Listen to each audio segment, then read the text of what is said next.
School reopen होने से final exam देने तक हम डेली सुबह से शाम तक बच्चों के स्कूल आवाजाही, उनका होमवर्क, उनके प्रोजेक्ट, साथ ही परीक्षा की तैयारी में व्यस्त देखते हैं। केवल बच्चे ही नहीं, बच्चों के पेरेंट्स भी पढ़ाई और परीक्षा संबंधी रूटीन में डायरेक्टली और इनडायरेक्टली लगे रहते हैं। कभी बच्चों के नोट्स, वर्कशीट के प्रिंट आउट निकलवाना हो या होमवर्क करवाना हो, प्रोजेक्ट कंप्लीट करवाना हो या परीक्षा की तैयारी में हेल्प करना हो, पेरेंट्स इसमें ही बिजी रहते हैं। छोटे छोटे बच्चों से लेकर बड़े होते बच्चे, कॉलेज स्टूडेंट को हम पढ़ाई और परीक्षा के अत्यधिक दबाव में और तनाव में देखते हैं, जो विद्यार्थियों को के शारीरिक मानसिक स्वास्थ्य पर प्रभाव डालता है, जो सकारात्मक होने के साथ साथ नकारात्मक रूप से भी विद्यार्थियों को प्रभावित करता है। और कई बार तो यह तनाव इतना अधिक हो जाता है कि बच्चे एग्जाम और पढ़ाई को लेकर भावनात्मक और कई मनोवैज्ञानिक समस्याओं से भी ग्रसित हो जाते हैं। बच्चों के ऊपर पढ़ाई और परीक्षा के तनाव को कम करने में, उन्हें तनाव मुक्त रखने में किस प्रकार मदद की जा सकती है, इस बात पर चर्चा करने के लिए आज हमारे साथ हमारे स्टूडियो में आमंत्रित हैं मंजुला चौबे जी, जो कई वर्षों से बच्चों के अध्यापन और उन्हें उचित मार्गदर्शन देने का काम कर रही हैं। सबसे पहले तो मंजुला जी, आपका हमारे कार्यक्रम में स्वागत है। धन्यवाद प्रियंका। मंजुला जी, आप कई वर्षों से अध्यापन कार्य से जुड़ी हुई हैं। जी। आप बच्चों और विद्यार्थियों में पढ़ाई और परीक्षा को लेकर किस प्रकार का दबाव महसूस करती हैं? सबसे पहले तो प्रियंका, तुमको मैं धन्यवाद दूंगी कि आपने इतना अच्छा विषय चुना। और अभी जो परीक्षा का माहौल भी चल रहा है, चाहे वो होम एग्ज़ाम हो, चाहे बोर्ड एग्ज़ाम हो या प्री बोर्ड हो, सभी में बच्चों के मन में एक तनाव सा बना रहता है। परीक्षा होती है, चाहे वो किसी भी रूप में ली जाए, पर आजकल हम देख रहे हैं बच्चों में ये तनाव बढ़ता जा रहा है। और उसका एक कारण ये भी है कि कोई भी विषय को वो जल्दी समझ नहीं पाते हैं, और विषय ना समझ पाने के भी कई कारण हो सकते हैं। जैसे आप बच्चों को उस विषय में रुचि ना होना। हाँ, जैसे कई बच्चे रहते हैं उनको मैथ समझ में नहीं आता। हाँ, तो कभी किसी को हिंदी में ही प्रॉब्लम होने लगती है। हाँ, तो ये सब्जेक्ट में, ये बिल्कुल सही है। तो विषय को समझ नहीं पाने के रहता है कि जैसे रुचि नहीं है उस विषय में और उसको पढ़ना पड़ रहा है बच्चे को, तो उसके लिए माहौल थोड़ा सा बदलना चाहिए। शिक्षकों को भी उस विषय में पढ़ाने के तरीके को बदलना चाहिए और उसको सही ढंग से पढ़ाया जाए, सही टेक्निक से पढ़ाया जाए, तो बच्चे उस विषय को समझने लगते हैं। और दूसरी चीज हम देखते हैं कि कैरियर ओरिएंटेड कोर्सेज जो होते हैं, उस विषय को वो लेके आगे कैसे बढ़ें। जैसे अभी आप क्लास 6, 7, 8 में तो बच्चों को सभी विषय पढ़ने पड़ते हैं, परंतु जैसे ही वो 9, 10 जाते हैं, आगे पढ़ना उनको है, तो वो ये सोच नहीं पाते हैं कि उनको कौन सा विषय लेना है, कौन सा विषय उनके लिए बहुत अच्छा होगा, किस विषय को बहुत अच्छा कर सकते हैं। ये सारी चीजें उनके मन में चलते रहती है और इसी ऊहापोह में वो तनावग्रस्त हो जाते हैं कि किस विषय को, जो उनके सामने क्वेश्चन आता है कि करियर किस सब्जेक्ट में बना सकते हैं, किस तरीके से बना सकते हैं। जी। और उसी में विषय उनको पसंद करना है, किस विषय को वो ले, विषय चूज करना है, तो ये सब तनाव उनके मन में बने रहते हैं। और दूसरी चीज ये है कि बच्चों को पूरे सिलेबस, पूरे पाठ्यक्रम को का प्रिपरेशन किस तरह से करें, तो उस प्रिपरेशन को पूरा करने के लिए वो शिक्षक की भी मदद लेते हैं, अपने पेरेंट्स की भी मदद लेते हैं और खुद भी सेल्फ स्टडी करते हैं। और कभी कभी हताश भी हो जाते हैं, कभी निराश भी हो जाते हैं, पर ये मन में उनके तनाव चलता ही रहता है कि किस प्रकार से वो अपना विषय सिलेबस पूरा हो पाएगा। और अगर इस प्रकार की जो समस्याएं हैं, लेकिन इसके साथ साथ एक तो बहुत बड़ी समस्या जो बच्चे फेस करते हैं जी, जो कंपेयरिंग की आ जाती है जी, बच्चों की कंपेयरिंग, जो चाहे ये बच्चा अच्छे से पढ़ रहा है या किसी रिजल्ट को लेके। हाँ, बिल्कुल आपने सही कहा कि रिजल्ट जो उनका है उसकी जो कंपेयरिंग की जाती है वो उनके फ्यूचर में बहुत बड़ा प्रश्न चिन्ह लगा देती है।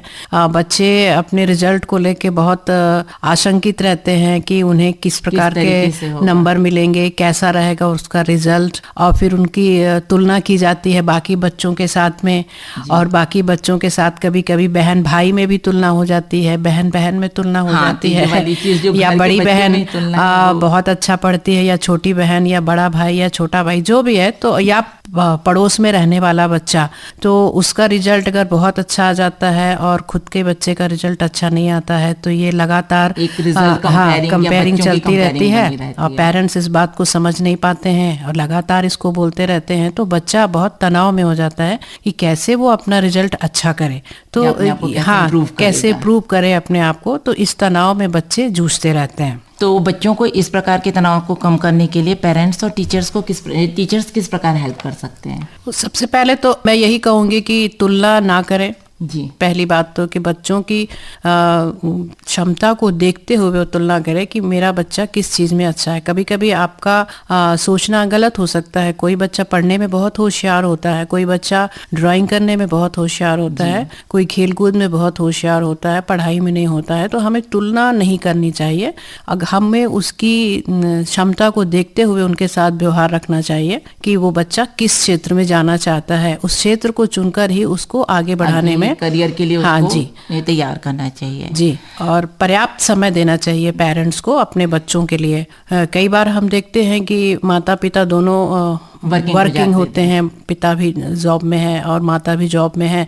तो इसमें क्या होता है, बच्चा जो रहता है वो अपनी बात किसी से कह नहीं पाता है कि उसे क्या पढ़ना पसंद है, क्या वो किस विषय में जाना चाहता है। तो वो तनावग्रस्त हो जाता है। तो ये कम्युनिकेशन में कहीं ना कहीं थोड़ी सी कमी आ जाती है। तो माता पिता को उनके साथ दोस्ताना व्यवहार रखना चाहिए, पर्याप्त समय देना चाहिए और शिक्षक को भी समय समय पर बच्चों के साथ बातचीत करनी चाहिए, उनके विषय को सुनना चाहिए, उनकी बातों को सुनना चाहिए और ये जानने का प्रयास करना चाहिए कि बच्चा किस विषय में रुचि रखता है। तो और कहना चाहिए कि एक तरीके से काउंसलिंग करके या उनसे बातचीत करके या माहौल को हल्का करके टीचर्स और पेरेंट्स उनसे डिस्कस करके उनकी प्रॉब्लम को सॉल्व कर सकते हैं। बिल्कुल सही कहा तुमने कि ये चीजें हमें बहुत सावधानी से और अच्छे ढंग से बातचीत करनी चाहिए। बच्चों को ये ना लगे कि उसे डांटा फटकारा जा रहा है, बल्कि उसे लगे कि वो अपनी बातों को उनके सामने बहुत अच्छे से रखे और बताए कि उसे किस विषय में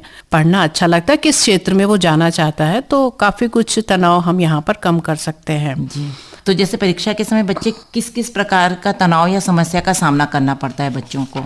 तो बच्चों को तो जैसे कई बार हम देखते हैं कि फिजिकल स्ट्रेस उनको बहुत महसूस होने लगता है। उनके शरीर में दर्द होने लगता है, बॉडी एक कंटिन्यू बैठने के कारण, रेगुलर स्टडी के कारण, और अनिद्रा का शिकार हो जाते हैं। उन्हें नींद नहीं आती, खासकर बच्चों में कि रात भर। आजकल के बच्चों में भी हमने नया ट्रेंड देखा है कि वो रात को पढ़ाई करते हैं 3 बजे तक और सवेरे पेपर देते हैं। तो ये एक बहुत बड़ा कारण है कि पेरेंट्स को भी देखना चाहिए कि बच्चों में कम से कम 12 बजे बच्चे सो जाएं ताकि सुबह वो अच्छे से अपनी तैयारी कर सके। और ये भी देखते हैं कि बच्चों को भूख भी नहीं लगती है, भूख प्यास बंद हो जाती है। तो खाना नहीं चाहते हैं और पानी भी नहीं पीते हैं। तो इससे क्या होता है, शरीर में पानी की भी कमी होने लगती है और कई बार परीक्षा देते देते बच्चा बेहोश भी हो जाता है। तो हम इन सब चीज़ों को ध्यान रखें कि बच्चों की ये सब परेशानी को पेरेंट्स को जरूर देखना चाहिए। और कई बार बीमार भी हो जाते हैं कि परीक्षा का समय है, अब बच्चे बीमार हो गए, उन्हें बुखार आ गया, हो गया। या तो डर के कारण भी हो सकता है या शारीरिक क्षमता कम हो जाती है जिसके कारण भी वो बीमार पड़ जाते हैं। तो ये हमें देखना चाहिए। और मेंटली स्ट्रेस भी उनको बहुत होता है, जैसे उन्हें बहुत ज़्यादा सोचने की आदत हो जाती है। तो कई बार तो डिप्रेशन में हो जाते हैं कि उन्हें इस बात का डर लगा रहता है कि वो क्या करेंगे, क्या नहीं करेंगे, कैसे पढ़ पाएंगे कि नहीं पढ़ पाएंगे, पूरा पेपर हो पाएगा कि नहीं, वो लिख पाएंगे कि नहीं। तो ये ओवर थिंकिंग से उन्हें बचना चाहिए। और उनको प्रिपरेशन अपना पूरा, कभी कभी बच्चे प्रिपरेशन नहीं कर पाते हैं या एक दूसरे से फ़ोन करके या बातचीत करके पूछ लेते हैं। तो अगर कोई बच्चा बोल दिया कि उसने ये पढ़ लिया है और वो दूसरा सोचता है कि अरे वो तो नहीं पढ़ पाया है, तो वो टेंशन हो जाती है कि वो नहीं पढ़ पाया। फिर सबसे महत्वपूर्ण बात है, उन्हें फेल होने का डर बार बार लगा रहता है। तो फेल होने का डर तो तभी लगता है जब प्रिपरेशन उनकी नहीं हो पाती है, उसमें कमी रहती है।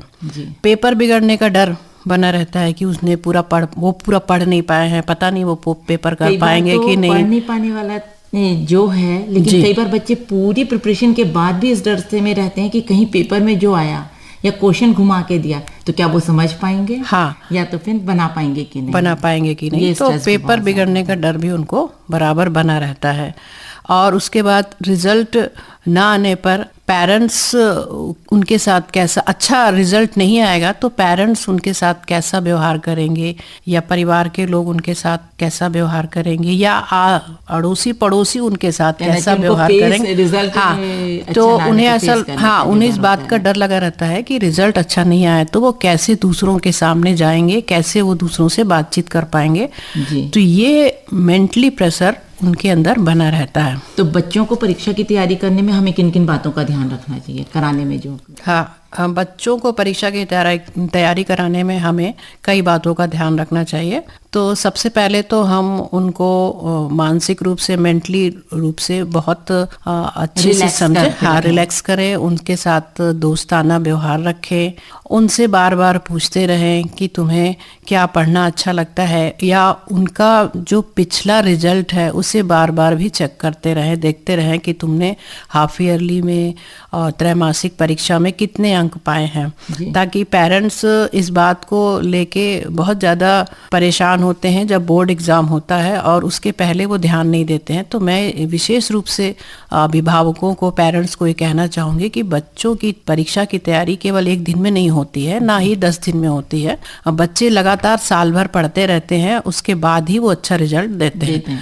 तो हमें उनके पिछली परीक्षाओं के रिजल्ट को भी देखते रहना चाहिए कि वो किस प्रकार का अंक प्राप्त कर रहे हैं और किस तरीके से तैयारी कर रहे हैं।